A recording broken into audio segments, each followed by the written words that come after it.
வணக்கம்ங்க. இன்றைக்கி நான் வந்து பூண்டு மிளகு சாப்பாடு செஞ்சு காமிக்க போகிறேன். நார்மலாக வந்து கேட்டிங்கன்னா பூண்டு மிளகு குழம்பு செய்வாங்க, தனியாக சாதம் வச்சு குழம்பு வச்சு அந்த மாதிரிலாம் சாப்பிடுவாங்க. நான் இன்றைக்கி என்ன பண்ணுறேன்னா, நம்ம நார்மலாக வந்து எப்போதும் ஒன்றா ஊற்றி சாதம்னு சொல்லுவாங்க, இல்லை சாம்பார் சாதம்னு சொல்லுவாங்கல்ல, அந்த மாதிரி இல்லாமல் இது வந்து பூண்டு மிளகு சாதம் செய்ய போகிறேன். இது எதுக்காக அப்படின்னா, நம்ம லஞ்சு ப்ரிப்பேர் பண்ணுறப்ப குழந்தைங்களுக்கு ஈஸியாகவும் செஞ்சு கொடுக்கலாம். அது மட்டும் இல்லாமல் பார்த்திங்கன்னா, இப்போ வந்து மழை சீசனுங்கிற வாசி நமக்கு வந்து கொஞ்சம் சளி தொந்தரவு, காய்ச்சல் அந்த மாதிரிலாம் இருக்கும்போது இந்த வறுத்து வச்சு மிளகு பூண்டு சாதம் செஞ்சு சாப்பிட்டோம்னா நமக்கு கொஞ்சம் அது ரிலீஃபாக இருக்கும். சளிக்கும் உங்களுக்கு வந்து அது கொஞ்சம் சளிலாம் உள்ளே இருந்தாலும் அது நம்ம சாப்பிட்டோன்னா கொஞ்சம் கரைஞ்சி வெளில வந்துடும். ஸோ அதுக்காக தான் இந்த பூண்டு மிளகு சாதம் செஞ்சு காட்ட போகிறேன். இது என்ன, இப்போ இதில் என்ன ஸ்பெஷல்னால் தனித்தனியாக வைக்காமல் ரெண்டுத்தையும் ஒன்றா சேர்த்து செய்ய போகிறேன். அது எப்படின்னு பார்க்கலாம் வாங்க. ஓகேங்க, இப்போது இதுக்கு தேவையான பொருட்கள் பார்க்கலாம். ஆக்சுவலி பார்த்திங்கன்னா இதுக்கு வந்து மெயின் இது வந்து பார்த்திங்கன்னா ஜீரகம், மிளகு, ஜீரகம். அப்புறம் வந்து நான் வந்து காய்கறியும் போட போகிறேன். காய்கறி வேணும்னா உங்களுக்கு வந்து நான் வெண்டைக்காய் இன்றைக்கி போடுறேன். ஆக்சுவலி மிளகு பூண்டு சாதம் குழம்பு வச்சாங்கன்னா வெண்டைக்காய் அது மாதிரிலாம் போட மாட்டாங்க, நார்மலாக அப்படியே தான் வைப்பாங்க. பட் இது நான் ஒன்றா எல்லாமே சேர்த்து செய்கிற வாசி இதில் வந்து எனக்கு கொஞ்சம் வெண்டைக்காய் கொஞ்சம் ஹெல்த்தி, அதுவும் இல்லாமல் என் பையனுக்கும் பிடிக்கும், எனக்கும் பிடிக்குங்கிறதுக்காக நான் அதை செய்கிறேன். என் வீட்டுக்காருக்கும் பிடிக்கும். ஸோ அதனால் இதை சேர்த்து போட்டு செய்யலாம் அப்படிங்கிறதுக்காக. ப்ளஸ் பூண்டு வேணும், சின்ன வெங்காயம், கருவேப்பிலை, தக்காளி போட மாட்டாங்க. என்கிட்ட ஒரு ஹாஃப் தக்காளி இருந்தது, சரி ஓகே அதையும் ஆட் பண்ணிக்கலாம் அப்படிங்கிறதுக்காக நான் தக்காளி வச்சுருக்கேன். இது பார்த்திங்கன்னா இஞ்சி, இது வந்து என்ன சாதா இஞ்சி கிடையாது, மா இஞ்சி. இது எங்கள் மாமியார் வீட்டிலேருந்து வாங்கிட்டு வந்திருந்தேன். ஸோ இதையும் போட்டு மாங்காய் இதை கட் பண்ணாலே நமக்கு மாங்காய் ஸ்மெல் இருக்கும், அதை வந்து நம்ம சாப்பிடணும்னு நிறையா தோணும். ஸோ அதுக்காக இந்த மா இஞ்சை வந்து அந்த குழம்புல போட்டு நான் செய்ய போகிறேன், அந்த சாப்பாட்டில் போட்டு செய்ய போகிறேன். அது அன்னியில் பார்த்திங்கன்னா இங்கே வந்து கருணக்கிழங்கு இருக்குது பார்த்திங்களா, அதை வந்து பொடிசா சின்ன சின்ன ஒரு பீஸாக வச்சுட்டு அதை நான் தண்ணியில் கொஞ்சமாக புளியை போட்டு வேக வச்சுருக்கேன், உப்பு போட்டு. ஹாஃப் வேக்காடு வெந்ததுக்கு அப்புறம் அதையும் எடுத்து இந்த குழம்புல சேர்க்கறதுக்காக நான் வச்சுப்பேன். ஸோ இதுதான் இன்றைக்கி நான் போட்டு செய்ய போகிற இன்க்ரீடியன்ட்ஸ். அப்புறம் இன்னொரு மெயினான விஷயம் என்னென்னா புளி வேணும். ஒரு நெல்லிக்காய் சைஸ் அளவுக்கு புளி எடுத்துக்கலாம். நான் கொஞ்சமாக தான் சாப்பாடு செய்ய போகிறேன் சேர்த்து ஊற்றி, அதனால் நான் சும்மா கொஞ்சமாக தான் எடுத்திருக்கேன். உங்களுக்கு எவ்வளோ செய்கிறீங்களோ அதுக்கு தகுந்த மாதிரி எடுத்துக்கலாம். இந்த குழம்பு தாளிக்கிறதுக்காக கொஞ்சம் கடுகும் கொஞ்சம் வெந்தயமும் எடுத்து வச்சுருக்கேன், அது கூட கருவேப்பிலை வச்சுருக்கேன். ஸோ இதெல்லாம் போட்டு நம்ம தாளிக்க வேண்டியதான் ஒரே. இப்போ நான் சும்மா ஒரு தாளிப்பு கரண்டி வச்சுருக்கேன். இதில் வந்து இந்த கரண்டி சூடானதுக்கப்புறம் இதில் கொஞ்சமாக மிளகையும் கொஞ்சம் ஜீரகத்தையும் போட்டு வறுத்து எடுத்துக்க போகிறேன். வறுத்து எடுத்துகிட்டு தான் நம்ம வந்து அதை பொடி பண்ணணும். பொடி பண்ணால் தான் அது அதுக்கு வந்து நமக்கு வந்து அதில் குழம்புல போட்டு செஞ்சறப்ப அந்த ஸ்மெல்லு வாசனை வரும், சரிங்களா? அதனால தான் நம்ம வறுத்துக்கணும். அப்புறம் இதுக்கு தேவையான காரப்பொடி, அதாவது மிளகாய்த்தூள், தனி மிளகாய்த்தூள், தனி மல்லித்தூள், கொஞ்சமாக மஞ்சத்தூள். இது வந்து எங்களோட பிள்ளையார் தட்டு. ஸோ இதை வந்து பிள்ளையார் மேலே காரத்தை வச்சுருக்கேன்னு யாரும் கமெண்ட் போட்டுறாதீங்க. எனக்கு பிடிச்ச தட்டுங்கிறதுக்காக இதில் வச்சுருக்கேன், அவ்வளோதான். ஸோ இது வந்து இதுதான். இப்போ வந்து நம்ம டோட்டலாக தனித்தனியாக உங்களுக்கு ஒவ்வொரு வாட்டிக்கும் ஒவ்வொன்று சொல்லிகிட்டு இருந்தேன். இன்னும் ஒரே வாட்டி நான் என்னென்னங்கிறத நான் சொல்லிடுறேன். தாளிக்கிறதுக்காக கடுகு, வெந்தயம், வறுக்கிறதுக்காக மிளகு, ஜீரகம், ப்ளஸ் நம்ம போடுறது பார்த்திங்கன்னா மிளகு, ஜீரகம், ப்ளஸ் பூண்டு, வெங்காயம், கருவேப்பிலை, தக்காளி, அப்புறம் மா இஞ்சி இருந்தாலும் போடலாம், இல்லைனா போட தேவையில்லை. நார்மல் இஞ்சிலாம் போட்டுறாதீங்க, அது வேறு இஞ்சி குழம்பு டேஸ்ட்டுக்கு வந்துடும். இது வந்து இந்த வெண்டைக்காய் இருந்தால் உங்களுக்கு வளவளப்பு பிடிக்காது அப்படின்னா இந்த வெண்டைக்காயை அவாய்ட் பண்ணிக்கோங்க. அதுக்கு பதில் இந்த கருணக்கிழங்கு போட்டுக்கலாம், இல்லை காராக்கரணை போட்டுக்கலாம், இல்லை வந்து உங்களுக்கு வேறு என்ன கிழங்கு 2 கிழங்கு இந்த கிழங்கு போட்டிங்கன்னா நல்லாயிருக்கும். ப்ளஸ் இந்த வெண்டைக்காய் வேணும்னா வெண்டைக்காய் போட்டுக்கலாம், அப்படி வேண்டானாலும் இது அவாய்ட் பண்ணிக்கலாம். ஸோ இதுதான் தேவைப்படுற பொருட்கள், சரிங்களா? இப்போது இந்த சட்டி சூடாயிடுச்சு. இது நல்லா சவுண்டு கேட்குதுங்களா, வறுப்படுதுங்களா? நான் ரெண்டுத்தையுமே ஒன்றா போட்டேன். ரொம்ப நேரம் சூடாயிடுச்சுங்கிற வாசி இது கருகிடும். அதனால் டக்குன்னு நான் என்ன பண்ணுறேன்னா இதெல்லாம் ட்ரான்ஸ்ஃபர் பண்ணிடுறேன். ஸோ இப்போவே எனக்கு கொஞ்சம் பார்த்திங்கன்னா இந்த ஜீரகம் கொஞ்சம் பொடிஞ்சு கருகுன மாதிரி இருக்குது. ஸோ அதனால் நான் கொஞ்சம் தனியாக வேறு ஜீரகம் எடுத்துக்க போகிறேன். மிளகை மட்டும் தான் நான் பொறுக்கி எடுத்துப்பேன். ஜீரகம் மட்டும் இந்த சட்டி கொஞ்சம் இந்த என்னது தாளிக்கிற கரண்டி கொஞ்சம் சூடு ஆறினதுக்கப்புறம் நான் வேறு ஜீரகம் எடுத்து போட்டு நான் வந்து வறுத்துப்பேன். இந்த ஜீரகத்தை எடுத்துகிட்டு மிளகுக்கு இந்த சூடு ஓகே தான். ஸோ அதனால் மிளகு மட்டும் எடுத்துக்கிட்டு ஜீரகம் வந்து வேறு வந்து வறுத்து நான் போட்டுப்பேன், சரிங்களா? ஜீரகம் ரொம்ப வறுக்க விட்டுறாதீங்க, இந்த மாதிரி கசப்புத்தன்மை வந்துடும். இப்போ நான் வந்து ஒரு சின்ன குக்கர் வச்சுருக்கேன். நான் வந்து ஒரு 200 கம்மியாக தான் அரிசி போட்டிருக்கேன். சும்மா கொஞ்சமாக செஞ்சுக்கிறதுக்காக தான். நான் இன்னொரு டிஷ்ஷும் பண்ணியிருக்கேன். வறுத்த சாதம்னு சொல்லுவாங்களே, அதுவும் நான் செஞ்சுருக்கேன். ஸோ இன்றைக்கி தேவைப்படுறது இது மட்டும்தாங்கிறது, கொஞ்சம் தேவைப்படும் அப்படிங்கிறதுக்காக நான் இன்றைக்கி சனிக்கிழமை ஃபாஸ்டிங்கு. ஸோ அதை வந்து பழசு சாப்பிட மாட்டேன்.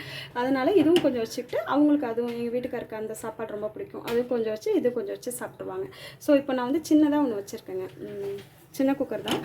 இந்த குக்கரை கொஞ்சம் சூடானதுக்கப்புறம் நான் எண்ணெய் ஊற்றி, ஆக்சுவலி நல்லெண்ணெய் ஊற்றணும். இதுக்கு நல்லெண்ணெய் ஊற்றுனீங்கன்னா உங்களுக்கு ரொம்ப நல்லாவே இருக்கும். அந்த மிளகு பூண்டு குழம்பு நல்லெண்ணையும் சேர்ந்துச்சுன்னா நம்ம நெஞ்சில் உள்ள சளி எல்லாமே அப்படியே அறுத்துக்கிட்டு வெளில வந்துடும். நெஞ்சில் உள்ள சளிலாம் கோத்துக்கிட்டு இருக்கு, அதெல்லாம் வந்து குழந்தைங்களுக்கு அதெல்லாம் அப்படியே கோவலன்னு சொல்லுவாங்க சரிங்களா, சின்ன பசங்களுக்கு குழந்தைங்களுக்குலாம் இருக்கும். அதெல்லாமும் வந்து இந்த சாப்பிட்டோம்னா நல்லெண்ணெய் அந்த மிளகு பூண்டெல்லாம் சேர்ந்துச்சுன்னா அப்படியே சளி வந்து வெளில வந்துடும்.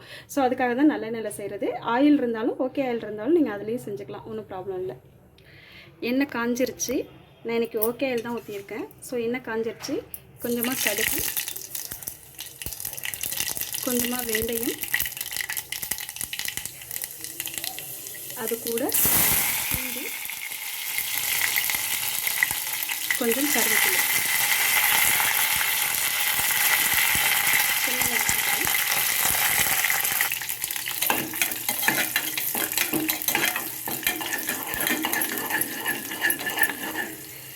இது கூட நான் வச்சுருக்க சின்ன வெங்காயம்.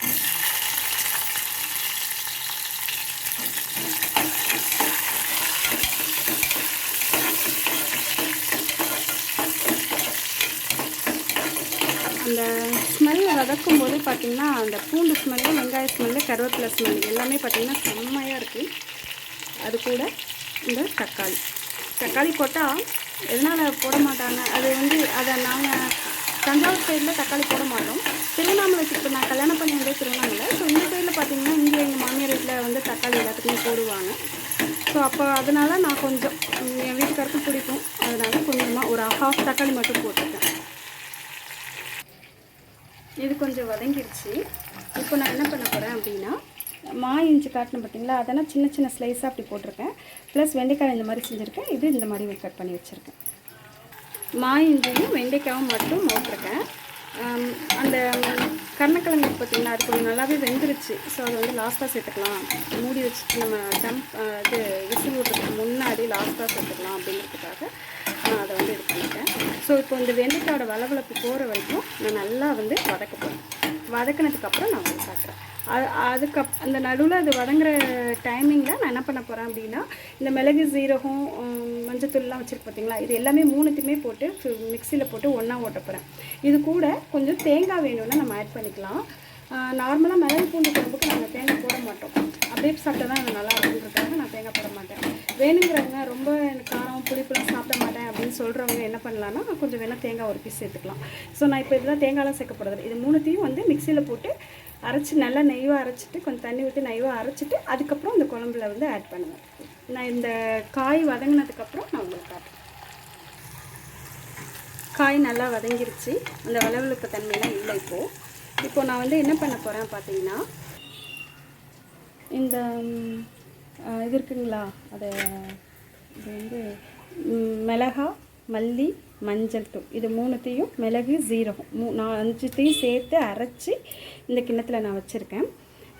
இதை எடுத்து அதில் ஊற்றி ஒரு பரட்டணும். இதில் வந்து நான் புளி ஒரு நெல்லிக்காய் சைஸ் வச்சுருந்தேன் பார்த்தீங்களா, அதை வந்து நல்லா கரைச்சி வச்சுருக்கேன். இந்த கரைச்சி வச்சுருக்கதை எடுத்து நான் அதில் ஊற்றிடுவேன். இந்த குழம்புக்கு தேவையான உப்பு நான் எடுத்துக்கிறேன். இப்போது இந்த நான் அரைச்சி வச்சுருந்த மிளகா, மல்லி, மஞ்சள் தூள் அரைச்சி வச்சுருந்தேன் பார்த்தீங்களா, மிளகு, சீரகம், அது எல்லாத்தையும் இதிலையே ஊற்றி நல்லா ஒரு பரட்டிக்க போகிறேன். நல்லா ஒரு கிளறிக்க போகிறேன். இது கிளறினதுக்கப்புறம் நான் என்ன பண்ண போகிறேன் அப்படின்னா, நம்ம சாப்பாட்டுக்கு எப்போதுமே எவ்வளோ அரிசி, உங்கள் அரிசிக்கு தகுந்த மாதிரி 1க்கு 2 வைப்பீங்களா, இல்லை 1க்கு 1.5 வைப்பீங்களா, இல்லை 1க்கு 2.5 வைப்பீங்களா, அது எப்படின்னு பார்த்துக்கோங்க. என் அரிசிக்கு பார்த்தீங்கன்னா 1க்கு 2 வைப்பேன். அந்த 2 வைக்கிறதையும் கொஞ்சம் எக்ஸ்ட்ராவும் வச்சுக்குவேன். ஏன்னா வந்து அடி பிடிச்சிடக்கூடாது அப்படிங்கிறதுக்காக கொஞ்சம் எக்ஸ்ட்ரா வச்சுப்பேன், குழஞ்சாலும் பரவாயில்ல அப்படின்ட்டு. அதுக்காக நான் 1க்கு 2 வச்சுக்க போகிறேன் தண்ணி. அதில் வந்து பார்த்திங்கன்னா பாதி இதில் வந்து நான் புளி தண்ணி வச்சுருக்கேன். ஸோ இதையும் சேர்த்து நான் அதில் அளந்துப்பேன். நான் எந்த பாத்திரத்தில் ஒரு டம்ளர் எடுத்தேன்னா அந்த பாத்திரத்தில் 2 இந்த புளி தண்ணியும் சேர்த்து, சரிங்களா. அப்புறம் இந்த தண்ணியை எடுத்து நான் அதில் ஊற்றுனதுக்கப்புறம் நான் உங்களுக்கு காட்டுறேன். இது வதங்கினதுக்கப்புறம் தண்ணி எடுத்து ஊற்றிட்டு அதுக்கப்புறம் நம்ம தண்ணி கொதி வந்ததுக்கப்புறம் அந்த கிரேவியில் ஃபுல்லாக தண்ணி கொதி வந்ததுக்கப்புறம் நம்ம அரிசி ஊற வச்சுருக்கோம் பார்த்திங்களா, அந்த அரிசியை போட்டு சும்மா விசில்லாம் போடாமல் மூடி வச்சுருங்க. மூடி வச்சுட்டு அதுக்கப்புறம் என்ன பண்ணணும், கொஞ்சம் தண்ணி சுண்டுனதுக்கப்புறம் நம்ம இந்த காய் வச்சுருக்கோம் பார்த்திங்களா, இது கொஞ்சம் நல்லா வெந்துருச்சு, ஓரளவு இப்படி நல்லாவே குளன்னு ஆயிடுச்சு. இப்போது அதனால் நான் இதை என்ன பண்ணலாம், இது ஸ்கிப் பண்ணிடலாமா இல்லை போட்டுடலாமான்னு யோசிக்கிறேன். பட் இது போட்டால் தான் நமக்கு கொஞ்சம் நல்லாயிருக்கும். அதனால் நான் வந்து தண்ணி கொஞ்சம் நம்ம பிரியாணிக்கெலாம் செய்கிறோம் பார்த்திங்களா, தண்ணி சுண்டுனாலும் கொஞ்சமாக இருக்கும்போது நம்ம மூடி வைப்போம்ல, அது மாதிரி அந்த ஸ்டேஜில் இதை நான் போட்டு கலந்து மூடி வைக்க போகிறேன். பாருங்கள். இப்போ பாருங்கள், நான் இந்த பாத்திரத்தில் தான் அளவு எடுத்தேன். ஸோ இப்போ எனக்கு இதில் வந்து முக்கால் இது வந்து புளி தண்ணி வந்திருக்கு. ஸோ இதில் வந்து ஃபுல்லாக தண்ணி இன்னும் கொஞ்சம் பச்சை தண்ணி ஆட் பண்ணிவிட்டு அதை ஊற்றிட்டு அதனில் இன்னொன்று எடுத்து 2ஆக ஊற்றிக்க போகிறேன். இப்போ பாருங்கள் எவ்வளோ கலர்ஃபுல்லாக இருக்குது பார்த்தீங்களா. பார்க்கவே உங்களுக்கு எப்படி ஒரு மாதிரி நல்லா கலராக நல்லாயிருக்கும். அந்த ஸ்மெல் இருக்குது பார்த்தீங்களா, அந்த ஸ்மெல் வாசனை வந்து அரோமா பயங்கரமாக இருக்குது. அந்த மிளகு, சீரகம், மிளகா, மல்லி இதோட ஸ்மெல்லை பார்த்திங்கன்னா இப்போவே சாப்பிடணும், இதவே டேஸ்ட்டு பார்க்கணுன்னு தோணுது. பட் நான் எப்போதுமே டேஸ்ட்டு பார்த்து தான் செய்வேன். இன்றைக்கி டேஸ்ட்டு பார்க்க முடியாது, ஏன்னா இன்றைக்கி நான் வந்து சனிக்கிழமை விரதம் அப்படிங்கிறதுக்காக நான் டேஸ்ட்டு பார்க்கல. இப்போ இந்த தண்ணி நான் 1க்கு 2 ஊற்றிட்டேன். இதில் வந்து நான் என்ன பண்ண போகிறேன்னா, இது தண்ணி கொதி வந்ததுக்கப்புறம் நான் அரிசி போடுறேன். அரிசி போட்டதுக்கப்புறம் நான் உங்களுக்கு காட்டுறேன். தண்ணி கொதிச்சிருச்சுங்க. இப்போ இந்த ஸ்டேஜில் நான் அரிசி போட்டுடலாம். இப்போது இந்த கிண்ணத்தில் நான் எடுத்து வச்சுருக்கேன். என்னடா இதுலேயே நம்ம வாளிலே எடுத்து வைக்கிறேன்னு நினைக்கிறீங்களா? இது ஒன்றும் இல்லைங்க, எங்கள் அத்தை எங்களுக்கு கொடுத்தது, மாமியார் எங்களுக்கு கொடுத்தது. இது ரொம்ப அழகாக இருந்துச்சா, இதிலே வச்சு யூஸ் பண்ணி போடுவோமே அப்படின்னு எனக்கு தோணுச்சு. ஸோ அதனால் இந்த பாத்திரத்துலேயே கொஞ்சம் மாற்றி நான் யூஸ் பண்ணிகிட்ருக்கேன்.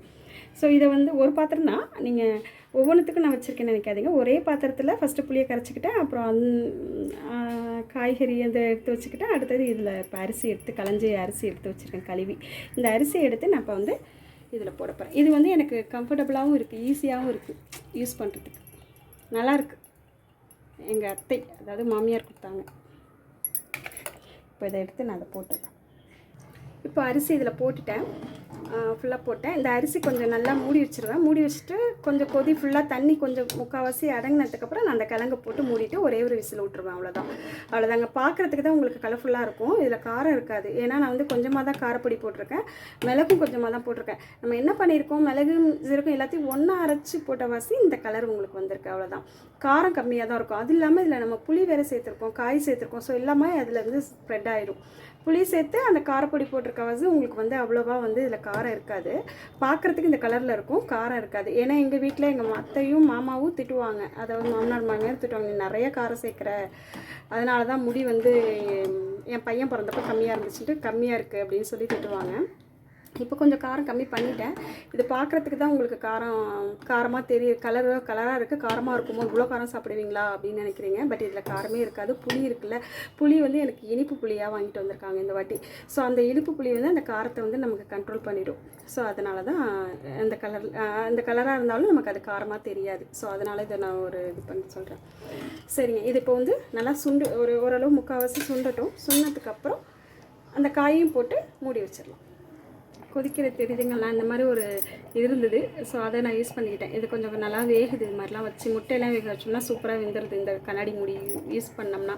ஸோ இப்போ தான் ரீசெண்டில் இதை எடுத்து வச்சுருக்கேன். ஸோ அதனால தான் இது இந்த பாருங்கள் கொதிக்குதுங்களா. ஸோ இந்த தண்ணி இன்னும் கொஞ்சம் நல்லா அடங்கினதுக்கப்புறம் இது பார்த்துக்கலாம். காரமாக இருக்குதுன்னு நினைக்காதீங்க, இது காரம் இருக்காது. ஏன்னா என் பையனுக்கும் காரம் பிடிக்காது, கொஞ்சமாக தான் சாப்பிடுவான். அதனால் காரம் கம்மியாக தான் போட்டிருக்கேன். காரம் சாப்பிடுவான், பட் கொஞ்சமாக தான் காரம் சாப்பிடுவான். ஆனால் வந்து என்ன சொல்லுவாங்கன்னா, நான் காரம் சாப்பிட்றேன்னு சொல்லிட்டு தான் என் பையனுக்கு பிறந்தப்போ முடியலன்னு சொல்லிடுவாங்க. ஆனால் இது வந்து சாப்பிட்ற அளவுக்கு உள்ள காரமாக தான் இருக்கும். அதனால் ஒன்றும் பிரச்சனை. ஆனால் வந்து நான் சூடாக சாப்பிட்டேன், அதனால தான் அவனுக்கு பிறந்தப்போ கொஞ்சம் முடி இல்லாமல் போயிடுச்சு. முடி இருந்தது, ஆனால் இப்போ நல்லா வளர்ந்துருச்சு. அதனால் ஒன்றும் ப்ராப்ளம் இல்லை. காரமாக சாப்பிடுங்க. காரமாக சாப்பிட்டா தான் வந்து எதிர்ப்பு சக்தி இருக்கும், நமக்கு வந்து நல்லாயிருக்கும், சாப்பிட்ட ஃபீலிங் கிடைக்கும். அதனால தான். ஸோ இது ரொம்ப காரம் இருக்காது, சாப்பிட்ற அளவுக்கு தான் காரம் இருக்கும். இப்போ இது நல்லா கொதிச்சு முடிச்சதுக்கப்புறம் காட்டுறேன். ஓகேங்க, இப்போ வந்து சாப்பாடு வந்து கொஞ்சம் தண்ணி நல்லா சுண்டிடுச்சு. பார்த்திங்கன்னா இப்படி எடுத்துட்டால் கொஞ்சம் தண்ணியும் இருக்குது, ப்ளஸ் சாப்பாடும் இருக்குது. இதில் முக்கால்வாசி வெந்துருச்சு, சாதம் வெந்துருச்சு. நீங்கள் இதில் வந்து நான் இப்போ அந்த கிழங்க போட்டு நான் அப்படியே மூடி வச்சுட்டு ஒரே விசில் இல்லைனா சிம்மில் ஒரு 10 மினிட்ஸ் வச்சுட்டு நான் அப்படியே இறக்கிடுவேன். ஏன்னா எனக்கு சாப்பாடு சீக்கிரமாக வெந்துடும். இது அந்த மாதிரி அரிசி தான். இதில் வந்து நம்ம இப்போ நான் அதை வந்து ஆட் பண்ணிடுறேன். ஆட் பண்ணிவிட்டு மூடி வச்சுட்டு உங்களுக்கு நான் எடுத்து காட்டுறேன். இப்போது நீங்கள் நினைக்கலாம் இந்த வெண்டைக்காய் போட்டிங்கன்னா இன்னும் குழஞ்சிருமே அப்படின்னு நினைக்கலாம். இதில் பார்த்திங்கன்னா வெண்டைக்காய் குழைய தான் செய்யும். ஏன்னா நம்ம ஏற்கனவே அதை கொஞ்சம் வதக்கிட்டு வேக வச்சு தண்ணி ஊற்றி அதையும் கொஞ்சம் வெந்துருச்சு, கொஞ்சம் இதாக இருக்குல்ல. எங்களுக்கு அது பிடிக்கும். அந்த கொலகொலப்பு அந்த இது சாப்பாட்டோட சாப்பிடும்போது சூடாக சாப்பிட்டோம்னா என்ன காய் போட்டாலும் சூடாக சாப்பிடும்போது நமக்கு என்ன பண்ணுவாங்கன்னா விரும்பி சாப்பிட்ருவோம். அதுவும் இல்லாமல் நம்ம பசியில் இருக்கும்போது சூடாக ஒரு பொருளை கொடுக்குறாங்க அப்படின்னாலே நம்ம என்ன பண்ணலாம், கடகடன்னு நம்ம சாப்பிட்றோம், அது பிடிச்ச மாதிரி ஆயிடும். ஸோ அதுக்காக தான் நான் இதை போட்டிருக்கேன். இப்போது அடுத்தது அந்த காயை போட்டு மூடி வச்சுட்டு உங்களுக்கு வெந்ததுக்கப்புறம் நான் அதை திரும்ப காட்டுறேன். இப்போது நான் இதில் வந்து மூடி வச்சுட்டேங்க. சிம்மில் தான் வச்சுருக்கேன். மூடி வச்சுட்டேன். இதை வந்து அப்படியே ஒரு 10 நிமிஷம் சிம்மில் விட்டுட்டு அப்புறம் எடுத்துட்டோம்னா நமக்கு குழம்பு ரெடி ஆகிடும். இப்போது குக்கரில் இது வெந்துட்டுருக்கு, சிம்மில் இருக்குது. இன்னும் 10 மினிட்ஸில் நடுவில் வந்து எங்கிட்ட கொஞ்சம் வறுத்த சாதம் செய்கிறதுக்காக நான் சாப்பாடு கொஞ்சம் நைட்டை எக்ஸ்ட்ரா வடித்து அதை நான் புளி ஊற்றி கிளறி வச்சுருக்கேன். இது மீந்த சாதம் இல்லை, எக்ஸ்ட்ரா வடித்து நம்ம புளி ஊற்றி கிளறி வச்சுருக்கேன். கொஞ்சம் அவர் மதியானம் நேற்று கொஞ்சம் சாப்பாடு கம்மியாக தான் சாப்பிட்டாரு, கொஞ்சம் எக்ஸ்ட்ராவும் மீந்துருச்சு. ப்ளஸ் எக்ஸ்ட்ராவும் சாப்பாடு இருந்துச்சுங்கிறத நான் அதை வந்து மஞ்சத்தூள் புளி போட்டு உப்பு போட்டு கிளறி ஃப்ரிட்ஜில் வச்சுட்டேன். ஸோ ஃப்ரிட்ஜில் வச்சு தான் உங்களுக்கு வந்து உதிரியாக வரும். அது மாதிரி இதுக்கு தாளிக்கிறதுக்காக என்ன வச்சுருக்கேன்னா கடுகு, உளுத்தம்பருப்பு, கடலைப்பருப்பு, கருவேப்பிலை, மிளகாய், வெங்காயம் இவ்வளோதாங்க இதுக்கு. அதுக்கப்புறம் இதுக்கு தேவையான பெருங்காயம். இது அவ்வளோதான். இதுதான் நம்ம புளிசாதம் செய்கிற மாதிரி இன்ஸ்டன்ட் புளிசாதம்னு சொல்லுவாங்க. எங்கள் ஊரில் அம்மா தஞ்சாவூர் சைட்லலாம் பார்த்திங்கன்னா நாங்கள் இந்த மாதிரி செஞ்சது கிடையாது. எங்கள் மாமியார் வீட்டுக்கு வந்து தான் நான் இந்த மாதிரி கற்றுக்கிட்டது. ஸோ இது வந்து இப்போ அவருக்கு பிடிக்கும் இந்த சாப்பாடு, அதனால் இது அவருக்கு செஞ்சுட்டு ப்ளஸ் நான் செஞ்சதுலேயும் கொஞ்சம் கொடுத்துருவேன், சாப்பிட்ருவாங்க. அதுக்கு வந்து நமக்கு பொரியல் என்னென்னா இன்றைக்கி அப்பளம் தான் நான் வறுக்க போகிறேன். அப்பளம் கிடச்சிக்கிட்டா நல்லாயிருக்கும், அதுக்காக தான். ஓகே, 10 நிமிஷம் ஆயிடுச்சு. இப்போ நான் இதை ஓப்பன் பண்ணுறேன். இதில் எனக்கு இது வந்து கொஞ்சம் ஃபால்ட்டாக இருக்குது இந்த குக்கர். ஸோ அதனால் விசில்லாம் வராது. அப்படியே 10 நிமிஷம் வச்சுட்டாலே அது வந்துடும். என்னடா டக்குன்னு எடுக்கிறாங்கன்னு நினைக்காதீங்க. இப்போ பாருங்களேன், வெண்டைக்காவும் அவ்வளோவா உடையலை, சரிங்களா? இது பாருங்கள், ஃபுல்லாக தான் இருக்குது. இப்படி எடுத்தோம்னாலே தெரியும், உடையெல்லாம் இல்லை.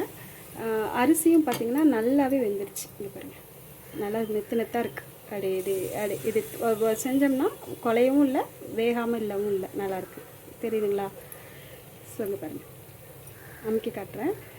இது மாதிரி தான் எங்களுக்கு பிடிக்கும். கொஞ்சம் குழஞ்சா எனக்கு பிடிக்கும். அவருக்கு வந்து வரையாக பலன்னு சொல்லுவாங்க இந்த ஊரில், அது மாதிரி இருந்தால் பிடிக்கும். அதனால் இது ஓகே ஆயிடுச்சு. இப்போ இதை நான் டேஸ்ட்டுக்கு என் பையனுக்கு கொடுக்குறேன். ஓகேங்க, ரெடி ஆகிடுச்சு. இப்போ நான் இது எங்கள் வீட்டுக்கார் வந்திருக்காரு, அவர்கிட்ட கொடுத்து நான் டேஸ்ட்டு காமிக்க போகிறேன். என் பையனும் டேஸ்ட் பார்ப்பாங்க, எப்படி இருக்குன்னு சொல்லுவாங்க. இப்போ எங்கள் வீட்டுக்காரர் வந்து டேஸ்ட்டை பார்க்குறாரு. எப்படி இருக்குது? சூப்பராக இருக்குது.